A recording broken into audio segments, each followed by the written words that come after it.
அன்புமணி ராமதாஸுக்கு என்ன பிரச்சனை ஓடுறதுன்னா, ஐயா பெரியவர் வந்து திமுக பக்கம் போகணும்னு பார்க்குறாரு. திமுக கூட்டணி சேர்ந்து 10 சீட்டா திமுக புகழ் அடிக்கடி பாடுறாரு. அவரோட கைத்தடி ஜி.கே. மணி அந்த மாதிரி பண்ணுறாரு. ஜி.கே. மணி என்னைக்கும் பெரியவருக்கு லாயலிஸ்ட், அன்புமணிக்கு லாயலிஸ்ட் இல்லை, அவர் பெரியவருக்கு தான் லாயலிஸ்ட்.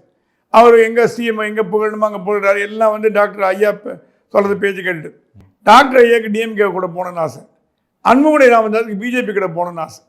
அது இப்போ அன்புமணி சொன்னாலும் அதிமுக வந்துடுதுங்க, வேறு உள்ளே வந்துடுதுங்க, நம்ம கண்டிப்பாக ஜெயிக்கலாம், அதிமுக தேவை ஜெயிக்க முடியும். அதிமுக ஜெயிச்சா தப்பு கிடையாது.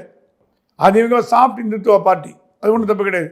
திமுக அப்படி இல்லை, விசிக வச்சு நம்மளை கழுத்து அறுத்துரும். நம்மளோட வன்னியர் ஓட்டுலாம் அது வாங்கிடும், நம்மளை தோக்கடிச்சிடும் அப்படின்னு ராமதாஸும் அன்புமணி ராமதாஸும் அரசியல் இப்போ வருஷமாக இருக்கா, 20 வருஷமாக இருக்கா, அவருக்கு அனுபவம் உண்டு, அவருக்கு தெரியும். அதை வந்து பெரியவர் கேட்கல. இல்லை உனக்கு தெரியாது, இப்போ டிஎம்கேவோட தான் போனோம் அப்படிங்கிறாராம். டிஎம்கேல தான் இப்போ விசிகா இருக்குல்ல, விசிகா இருக்கு. அவர் என்ன பிளான் பண்றாரு, விசிகா எப்படா விஜய் பக்கம் போவோம், கதவை பத்திரம் உள்ள போயிடலான்னு பார்த்துட்டு இருக்காரு. அது என்ன தடையா இருக்கு அவருக்குன்னா, அவர் பையனோட முடிவு தடையா இருக்கு. அவர் பையன் என்ன சொல்றாருன்னா, என்டியோட இப்போ நம்ம போனாதான் உண்டு, அப்புறம் கடைசியாக போனீங்கன்னா என்டி எடுத்துக்காது, நம்மளை சீட்டு கேட்டால் கிடைக்காது, முன்னாடியே அனௌன்ஸ் பண்ணாதான் அவன் டிராவல் பண்ண முடியும்.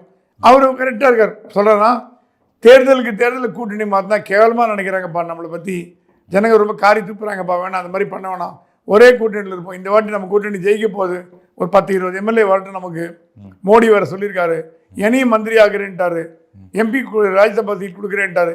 இத்தனையும் மீறி நம்ம டிஎம்கேவோட போனால் ஒன்றும் கிடைக்காது, டிஎம்கேவோட போனால் நான் மந்திரி ஆக முடியுமான்னு கேட்டாராம். அதுக்கு அப்பா சொன்னா, நீ மந்திரி ஆகிறது மட்டும் எனக்கு முக்கியம் இல்லை, என் கட்சி தான் எனக்கு முக்கியம். ஸோ இந்த தந்தை மகன் போர்